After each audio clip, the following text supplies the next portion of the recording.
The valley lay quiet under a pale dawn sky, wrapped in a low blanket of silver fog that drifted slowly across the fields like a patient memory refusing to fade.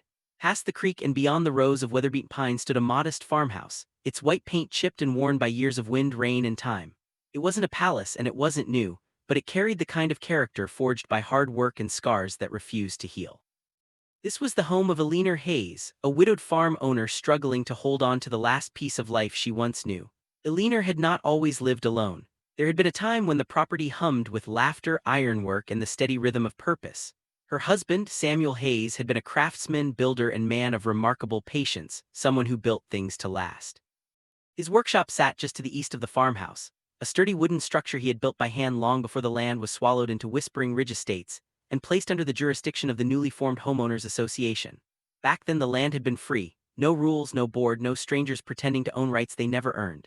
Samuel was gone now, a quiet tragedy that had struck one winter morning 3 years earlier when his heart failed him out in the fields.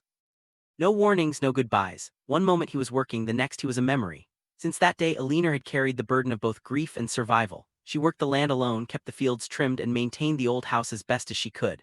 But she kept that workshop exactly as Samuel had left it. It stood there not as a structure, but as a tribute, a reminder of the man who had built every inch of their life together. It was more than wood and nails, it was legacy. That legacy became a target.